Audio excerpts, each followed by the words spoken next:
Hi, welcome to Conversations with a Wounded Healer. I'm your host, Sarah Bueno. I wanted to note for you all that this episode was recorded well before times of coronavirus. So you're not going to hear any mention of it. And for some of you, I imagine you're going to be like, thank God, I'm tired of hearing about this shit. And truthfully, I am too. But I also just want to note for people when they're like, why aren't they talking about this big thing that's going on in the world? This is why we're not talking about it. Because it didn't happen yet. But I am really excited to share this conversation with Adena Bank Lees. So Adena is an internationally recognized speaker, author, trainer, and consultant, providing a fresh and important look at traumatic stress, addiction treatment, and recovery. She's the author of Covert Emotional Incest, The Hidden Sexual Abuse, a story of hope and healing, as well as 12 healing steps for adult survivors of childhood sexual abuse, a practical guide. Her passion is to utilize action methods in both client treatment and professional training to optimize laughter while learning. And you'll definitely hear a lot of laughter in this conversation that we had. And I really hope you enjoy my interview with Adena Bank Lees. Hello, Adena. Welcome to Conversations with a Wounded Healer. Well, thank you so much, Sarah. It is awesome to be with you. Yeah. Yes, I've been looking forward to this. Oh, yay. Me too. I wanted to tell listeners how we met because a lot of the questions I get from people are, how do you choose your guests? And usually the universe chooses them for me. And you were one of those. I went to visit a treatment center called Sierra Tucson in Arizona, and you were leading one of the workshops that we got to do. And I just really loved the work and just loved your personality and asked you if you would be interested in being on the show. And you said yes. Yes. Because I say yes to most things. I'm a big yes person. And I'm very grateful to be able to know when to say yes and say yes when I mean yes and no when I mean no today. That's part of the wounded healer piece. Right. Healing the woundedness. Absolutely. So why don't you tell people, I'm sure it's not the only thing you do is work with therapists at Sierra Tucson, right? So please tell us who you are and what you do. Thank you so much. All right. So as my dad taught me, you always introduce yourself first, which means you have to say your name. So I'll say it again. My name is Adena Bank Lees, and I am a loving, excited mother. I am a passionate, caring, and committed partner. I am a devoted and boundary daughter. I am I love that. I love that. Yeah. And I am a compassionate, empathic, direct, honest, yet not shaming and empowering psychotherapist, a dynamic and passionate speaker trainer, and a very excited and curious program development person and consultant. So I play many different roles. Those are only a few, of course, but the ones that I think are most pertinent for our conversation right now. And I would also say that I am somebody with many, many parts to them. That does not equal multiple personality disorder or what we call dissociative identity disorder, just to be clear. But I agree with Dr. Richard Schwartz, who's the founder of internal family systems therapy, that multiplicity is naturally human. And so I have many, many parts, and I've done a lot of healing on those parts. And one of the things I've learned most recently is that there are no parts that will be fully, totally healed, and I'll never have to deal with them again. Right. That's just been so important because for so many things like, the trauma will be resolved. Do EMDR and it's resolved. Do this and it's resolved. And I have not found that. The truth of what I found, which is an important part of who I am, because I share my experience, strength, and hope as part of my therapy and training and all that, is that I can do healing with, but for me, it's never done, but it doesn't run my life the way it used to. Right. My parts don't get activated as often. When they do, it doesn't usually last as long as it has lasted. Sometimes it's not even as intense. Sometimes it is. Right. But I have the tools to get back into my wise self, adult self, whatever you want to call it at this point, much faster than I ever could. Yeah. And I'm hoping to continue this journey. And for your listeners also, I want to say that I really believe that every good therapist has a therapist. Damn straight. Yes. Yep. Whenever I say that, and I always tell my students, like, you need to get a therapist. And the ones who are like, I'm like, I'm watching you. Right. I do not trust you. And being a psychodramatist, Sarah, what I say is you have to have role reversed with your client, not have the exact same things as them, but to make the first phone call to reach out for help, to sit in the office the first time, to sit across from someone and start telling your story, to be vulnerable with somebody else who you don't know. Like if we've never been in this role, how do we have any kind of empathic connection, which helps to build on our therapeutic alliance? Absolutely. Yeah, I'd love to hear kind of the origin story. I think, when we choose our professions, or more likely our professions really choose us, I think hearing the development of how people get there is usually so rich. So I'd love to hear, what made you become a therapist? How'd you get there? You got it. So I've been a therapist since I was about 3. One of my roles in my family was to be mediator and marriage counselor. And so I've been doing it for a long time. It was assigned by my family system. I like to say it that way. And it's a very kind way to say that. Yes.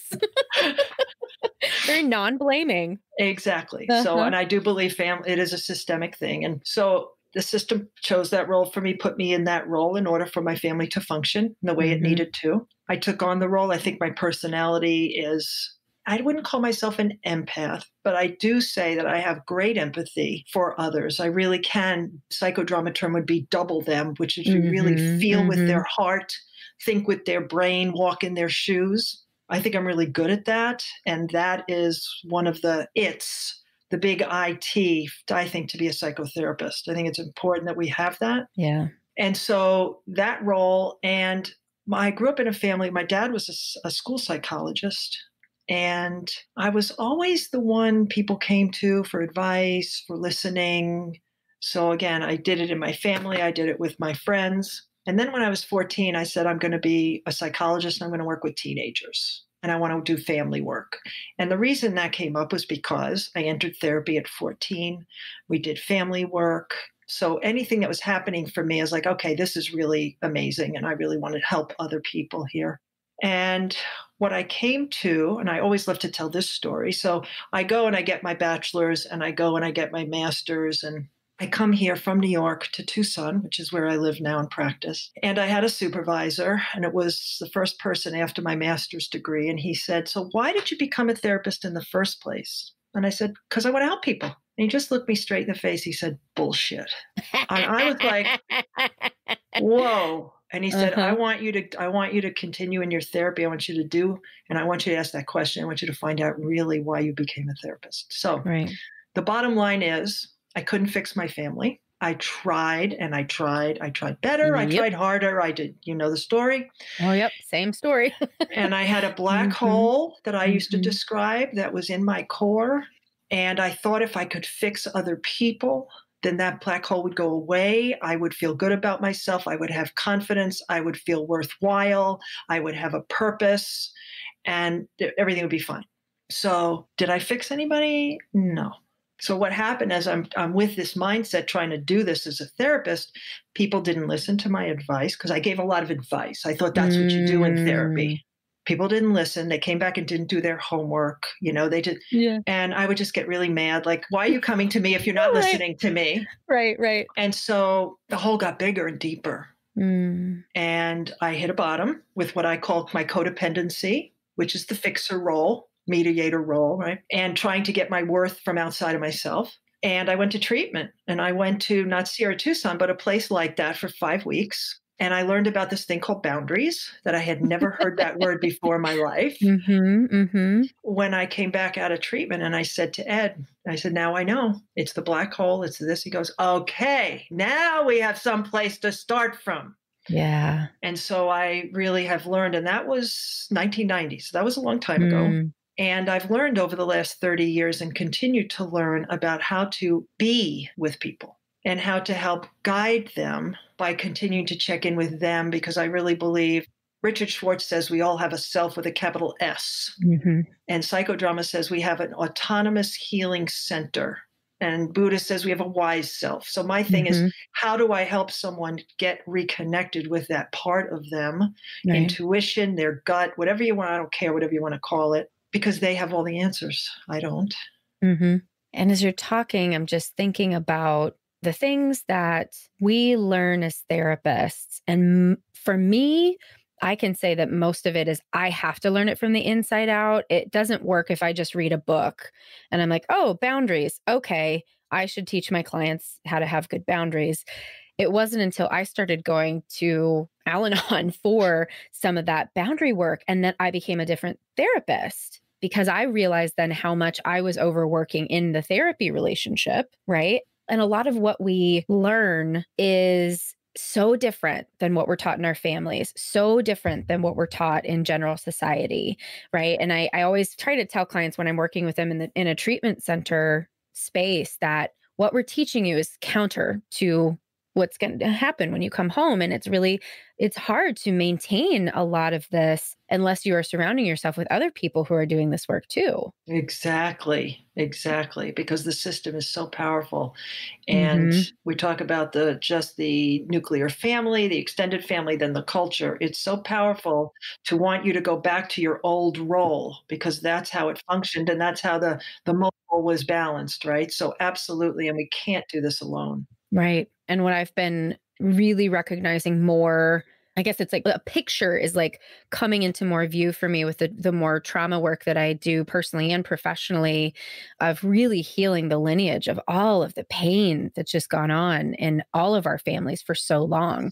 Yes, the transgenerational, multi-generational trauma, Mm-hmm. absolutely. Yeah, I Mm-hmm. think it's really important and to recognize that when we are doing our own work right here, right now, January 26, 2020, we are healing the generations before us. I really believe that.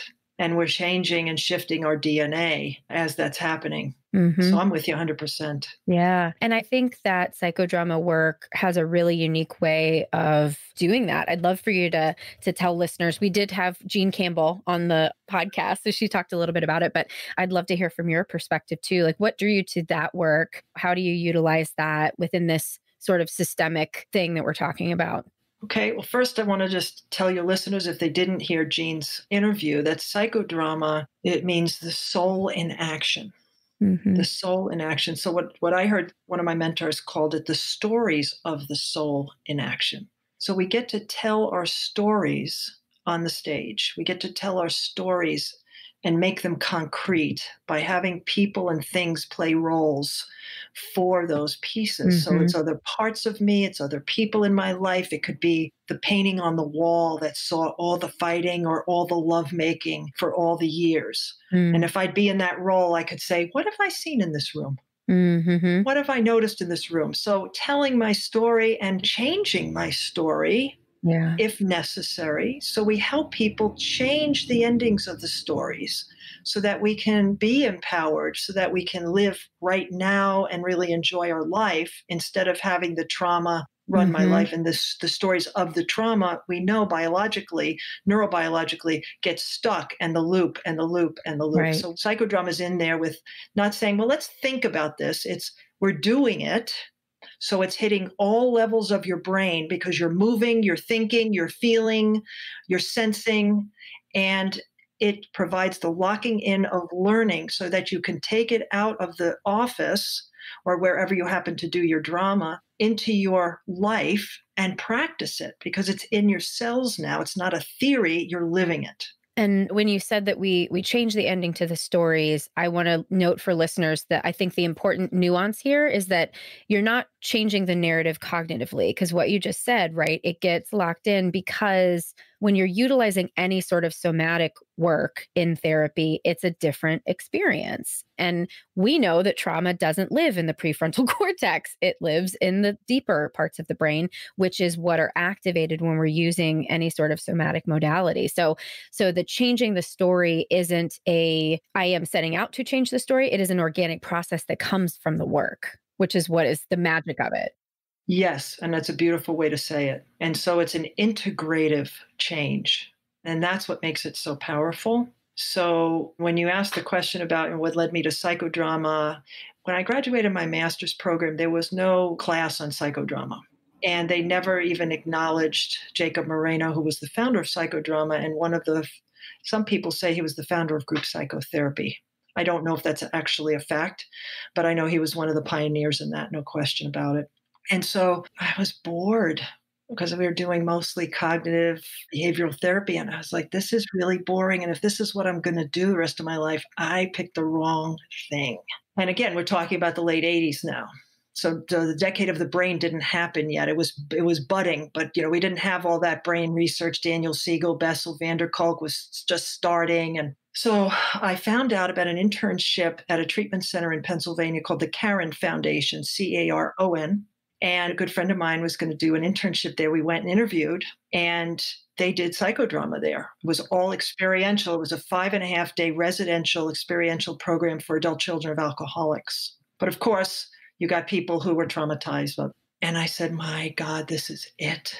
This is what I want to do. I got so jazzed. I got so excited and passionate. And so that was the start of my journey. And then when I came here in Tucson, there's a woman, her name is Adena Baumgartner, and she was a trainer here. And I spent 10 years training with her. And then I went to conferences and did all kinds of things. And now I'm training internationally. I got my certification.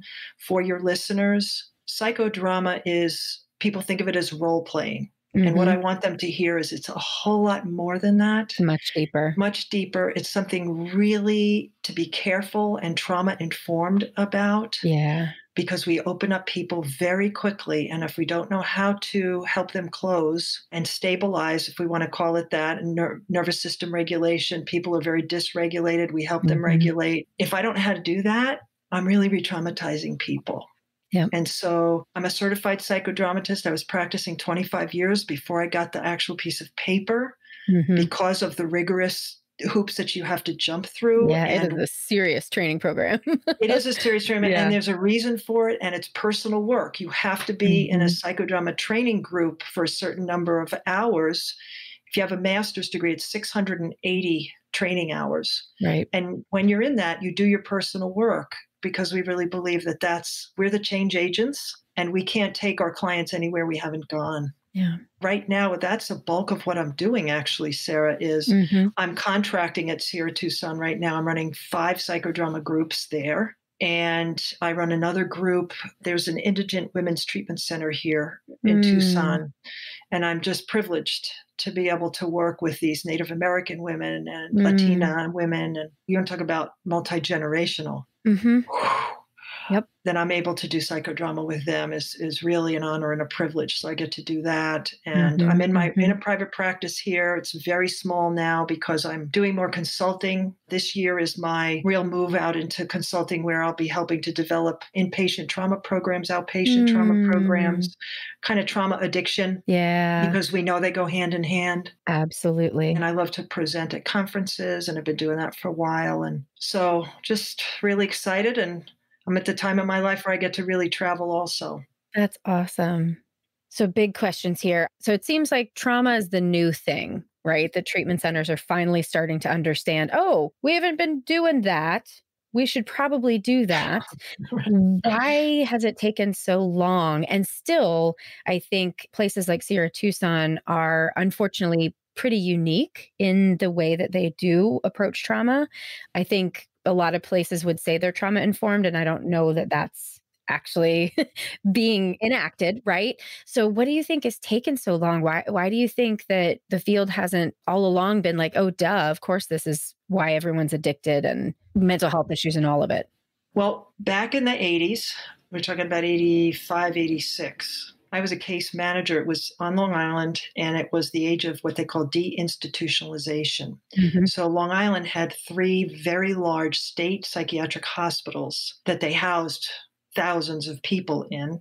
And then they said, you know what, this is not working, because they found out about abuses and things like that. And they said, we got to get people back into the community. So they started to have these group homes where people who are seriously mentally ill, chronically mentally ill, with diagnoses like schizophrenia, psychotic, anyway. And so as a case manager, I was someone to help liaison to the community for them, take them to doctor's appointments, help integrate them into the community. And I remember going to a conference, and it was a conference of substance abuse and mental health. And what Dr. Burt Pepper was very famous on Long Island, and he said, we have to get these 2 fields together.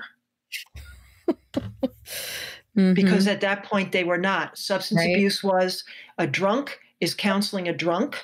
It's an AA model. It's a 12-step model, and that's it. And mental health is something totally separate. And I think I came out here in 90 to work at Sierra Tucson. Sierra Tucson opened in 87, and they had the model of combining trauma with addiction. They were, I think, one of the first in this country to do that. It was a really innovative model. And Bill O'Donnell actually went to the Meadows and got treatment for cocaine addiction. And he said, I want to start a treatment center. And he had the money to do it. He comes from a very wealthy family, and he started Sierra Tucson, and he modeled it after the Meadows. And so that's why these two were probably the premier treatment centers at that time in the late 80s, early 90s to do this very incredible work, experiential work. They used psychodrama. There was equine therapy. Trying to think of some of the other things we had. I can't right now. But I think there was very rigid ideas in the substance abuse community about what would be helpful to them. And that was the 12 steps. The 12 steps was such an incredible, mind-blowing, life-changing paradigm. And it had worked for so many people. That research had to be done. And I think the decade of the brain, the 90 to 2000, was huge in that to say, wait a second, this is what's happening, and this is the manifestation. And somebody like Gabor Mate now, who's talking about this, getting attention, I think people were afraid, and I think people were rigid, and I think people were ignorant. Yeah. And there's still people, you know what? Just do your fourth step. What are you delving into that stuff for? Just do your fourth step. It's like, no, there are people that works for, absolutely. But the people who I see, it wasn't enough. It helped, and it continued to help. You know, you and I got Al-Anon, right? I mean, I couldn't do my job without Al-Anon. I couldn't, but it's not enough. And I'm grateful for people like Bessel van der Kolk and Siegel and Alan Shore. And I'm very grateful for them. I think too, what I've noticed with my clients when they get sober, if they're doing this stuff, like going to their meetings, and we've got a robust community of refuge recovery and smart recovery. So I'm like not definitely just 12 step. So if people are doing their thing and doing all of the regular maintenance that they need to do to take care of themselves, somebody who is quote unquote just an alcoholic gets better. But what I find for my clients with trauma is that once they get sober, even if they're doing all the work, they don't get better because the trauma is what needs to be addressed. And that's the piece where, you know, I hate to hear if a client tells me like, oh yeah, my sponsor just said, do my fourth step again or whatever. And I hate to hear when that happens because yeah, like I wish 12 step was more informed. And I know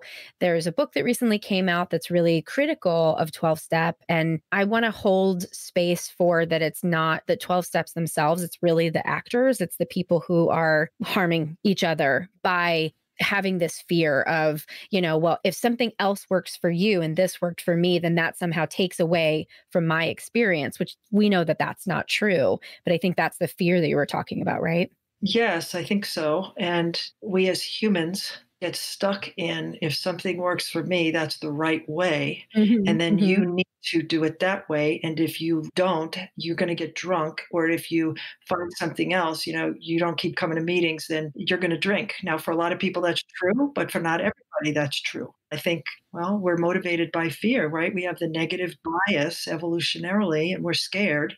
And so I think that is underneath some of that stuff. And I really like what you said about your clients. And what I hope for people in 12-step program, that when they're sponsors, that they can take a look at the book, the big book, and where it says utilize outside help when necessary, because we don't have the answer for everything.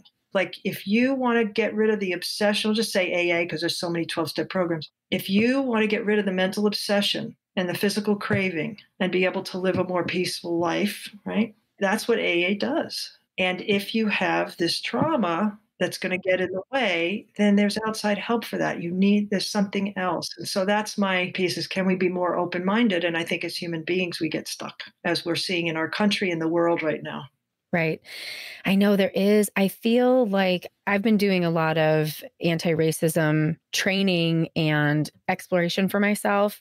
And I feel like things are coming to the surface right now. The trauma of this country is really emerging in a way that is so painful for everyone, but I'm assuming especially for people of color, other marginalized populations, right? And collectively, we have to do our trauma work. Exactly. And that's another piece of psychodrama, somatically oriented. Mhm.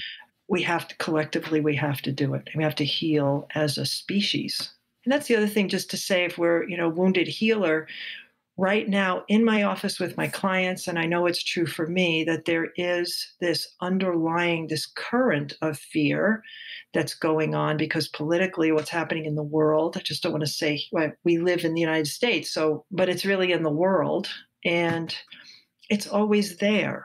And one of the pieces I've been doing education about is how do we manage to be informed? So we're not sticking our head in the sand. We're informed and we're taking positive action, which I think is really important, and yet not overwhelmed and not re traumatized by what's happening. So if I'm stuck on my Facebook page all the time and reading all the political stuff, I notice for myself the activation that happens, and I start having negative thoughts and I start feeling hopeless and helpless. And so I'm practicing, how do I manage that and still stay in, my words were, to find an action that has concrete value Mm. for the better good and the highest good for all. Mhm. And those are the things I'm focusing my energy on, because otherwise I think we can spread ourselves way too thin. I don't want to spin my wheels. And I think as therapists, for me, I can speak for myself, part of why I became a therapist is because I didn't have boundaries, and I thought I just had to give myself away to everybody. Right. And we know now that that's not helpful and that's not true. And because it feels like such a crisis, and it is a crisis. I'm not going to say it feels like we are in crisis right now. And you're right, it is everywhere in the world, but this country's history is unique in the colonization and genocide and all of these things that we really don't look at on a regular basis. Whew, so yeah, so there it can be really overwhelming. The thing that I've been training in this modality called NARM, neuroaffective relational model. Okay. And the listeners have heard me talk about it way too much, but I don't care. I'm going to talk about it again. One of the pieces of NARM that I found so personally helpful is a recognition of agency. And I pair that with Al Anon's saying that we have choices. And when I'm able to recognize my agency, recognize that it's naturally there, I don't have to like construct it. When I naturally kind of let my awareness rest on agency, and then bring that piece in about I have choices. I have choices of what I do today. Just like you said, like things that you want to do that are conscious and that are making an impact as much as you can in the world. Like that is a way of taking responsibility, just enough responsibility and not over responsibility, which those of us who are essentially wired for codependency because of our family of origin, that's what I want to do, is to take too much responsibility. Yes. And then get totally burnt out. Yes. And cynical and angry and depressed and then help no one. right, exactly. And then help no one. Right. And Right. so I'm very committed to not do that. And I really like what you said. And one of the things we always say, we're in recovery, we have choices, to remind people, because right, the trauma says, no, you don't. Because when we were little kids, if it happened in childhood, we didn't. We were victims, we were powerless, we didn't have the choice. And we do, if we're talking about adults, and we do have choices today that we didn't have then. And I think that's really important. I don't work with kids or adolescents, but I work with adults who have kid and adolescent parts. So I work with kids and adolescents in an adult body. Right. Yeah. And truthfully, if you're a therapist, that's what we're all doing. So to remind us, one of my jobs, I think, is to remind that we have choices, to provide choices. So just for example, whenever I'm doing work with someone, I always say that there are no have tos when you work with me. There are only are you willing tos. And those words are even important. It's not I want you to, it's because it's not about me. I'm inviting you to, I'm supporting you and checking in with your heart and your gut, because they don't lie to you. Your head can lie to you. And if anything I'm asking doesn't fit for you, and there's a no, N-O, that's a complete sentence here. And so right off the bat, there's choice. And what I find, and I just did a group on Thursday after we did this exercise, and people said, I did not want to do that. I absolutely did not want to do that. But you know what? You said we didn't have to. So I was willing. And then when I saw the other group members do it, I went, okay, if they did it, I can do it. And I said, so you can be willing to do something you don't want to do. Yeah. I said, that's thriving, because my group is called Surviving to Thriving. So that's thriving. That's wonderful. So I'm curious how you feel about the term healer as it applies to your work. I am a channel. I'm a channel of wisdom and love. And that's really important for me to remember. So healer, if I think about Native American, due to the cultures that I'm here living with in Tucson, I really see them as channels of wisdom and love and powerful, loving energy that can help to heal people. And I can accept that I'm one of those people who can be a channel of that. It is not me who does it. And that goes back to I could fix people, and it's all about my ego. And when it doesn't happen, then I feel like crap because then I didn't do X and I wasn't good enough. And so it's not that. And one of the things that I do before session is I ask universe, creator, whatever you want to call it, to be a channel of wisdom and love, and to have the session be of the highest good for us all.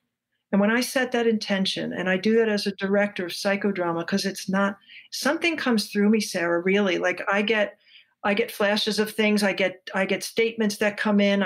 When I'm in that moment, I am totally with that person, and that's what it is. And I see them healing in front of me, with me. So healer in terms of channel, not healer because it's Adena.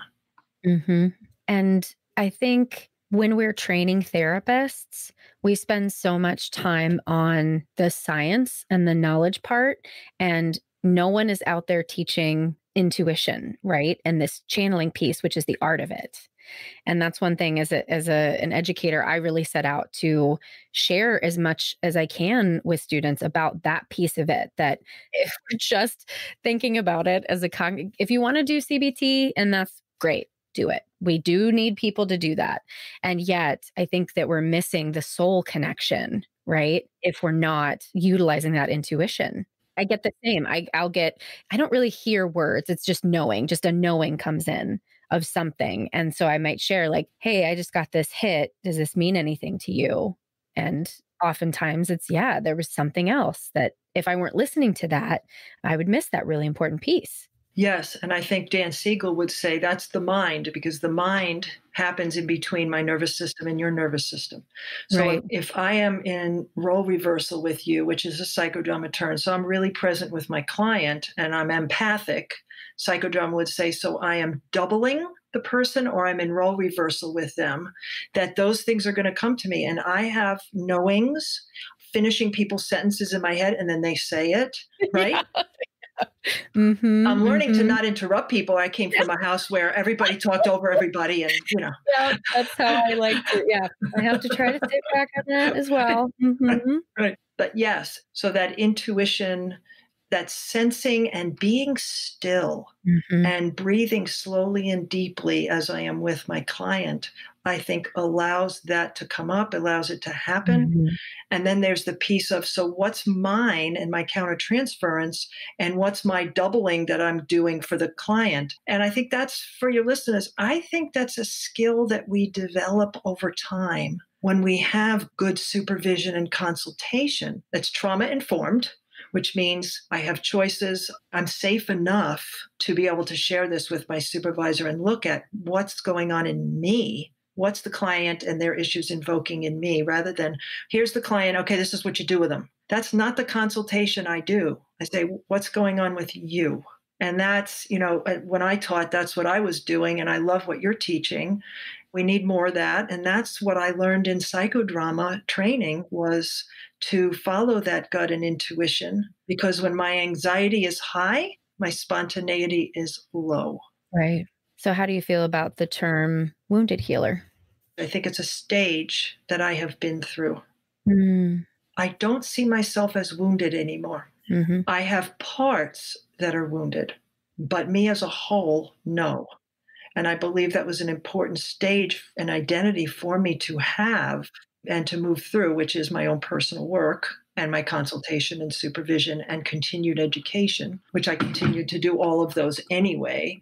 So I think it's an important role to take, because if I don't identify it, I really can't work on it. If I'm not conscious of it, I probably can't do much about it. So to make that conscious, to own that, yeah, I have wounds and I am in the process of assisting other people to heal. Mm-hmm. And it's so interesting after asking this question, 100 times, whenever somebody does not want to endorse that as a way of being right now, right? I'm not a wounded healer right now. It's always that there's always something about the word wounded and having issue with that. Someone said before too, like if wounded is a state of being, I don't want to have anything to do with that. But like you said, it's this process to go through for everyone. I like that. I like that viewpoint. And I have those parts that say I don't want anything to do with that either. But at this point, I'm not trying to avoid it. I'm owning that I have parts of me that have been wounded, that are still wounded because they get locked in time. We know that too. So my 3-year-old just knows that she's 3. And my job at 57 is to update her that we're in an adult body. It's January 20. Like we have skills, we have tools, we have a refuge in our home. We don't live where we used to, that, et cetera, et cetera. But I hear the reticence for that. And I want to embrace that that was a stage. I want to embrace that parts of me are wounded.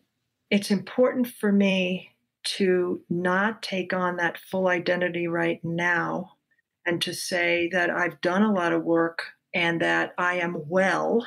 Because for me, this is just for me, if I am still a wounded healer, that will keep me in the wound.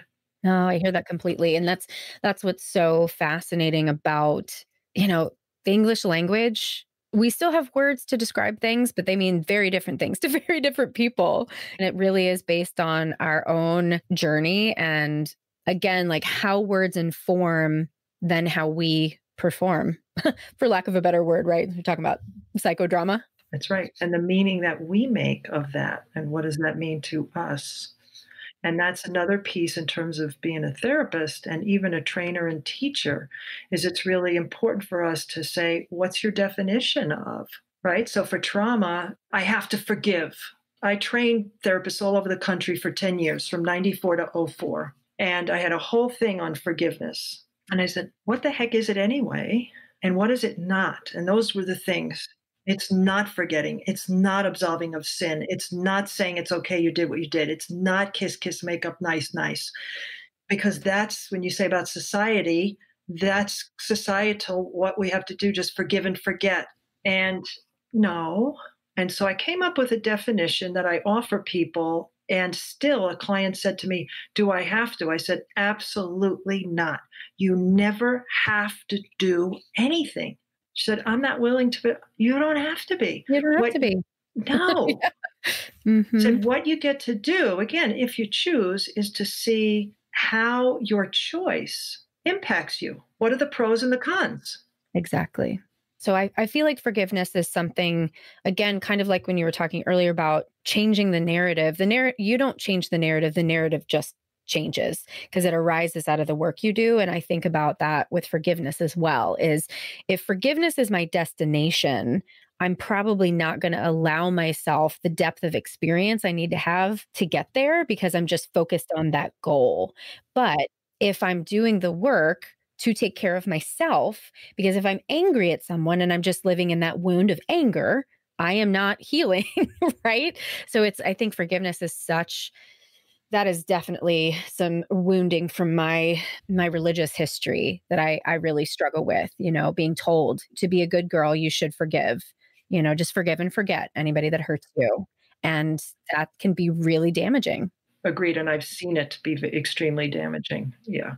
So for us to dispel that and to really challenge those messages for our clients, I think is critical. And again, not to tell them because they've been told enough, but to offer them the choice, offer them, this is a different way to look at it. Take what you like, leave the rest. That's when I see that people will more likely take that, because there doesn't have to be the protection or the rebellion about me telling them what to do. So they don't put their mother or father's head on my shoulders or the church or this or that. And I do want to share with you, if it's okay, just one, I want to share with you what the definition of forgiveness that I came up with. Yeah, please. And that is that forgiveness is a process. And I think it's a grieving process of feeling all my feelings and understanding. So when you talked about generational, doing my genograms, looking at the history, looking at the patterns, understanding the wounds of the people who hurt me, getting that information. So it's the feeling, it's the understanding, it's the grieving of the losses of the hopes and the dreams and the, I wish my childhood was like this. It wasn't. I can't go back, but I got to grieve that. And at some point to make the choice, I'm not going to hold on to this anger. There are times when it's a cognitive choice. I agree with you more. It's, I want to work on this and I want this to not be part of me. So I'm willing to do this work. And it organically happens that there is a release and I have freedom. Yeah. So that's awesome. Well, for folks who, I get feedback from people who are budding therapists themselves, and for people who might be interested in learning more about psychodrama, where do you suggest people go to find that? Let's see. I would say psychodramacertification.org, which is the website where you can find a psychodramatist, find training, etc. You can go to asgpp.org. That's the American Society for Group Psychotherapy and Psychodrama. That's our professional organization. And there are some definitions of psychodrama there. You find out about conferences. And there are so many resources and books out there where if you want to go on Amazon and put in psychodrama. And anybody can shoot me an email, adenabanklees.com.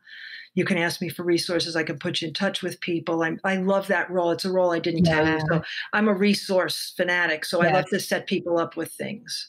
So feel free to do that. You can go to my website. Wonderful. Well, as we wrap up, is there anything, I mean, we talked about a ton of stuff, but is there anything that you didn't share that you feel like you want to give voice to before we close out? I do. I would like to just put out the term that is my passion and what I teach so much about is called covert emotional incest. And you want to talk about wounding. Yes. And so the book that I did write that got published a couple of years ago is called Covert Emotional Incest. If people are interested, it's on Amazon. You can go to my website. I have a YouTube channel where I have a video really giving you some good examples of that. I've gotten good feedback.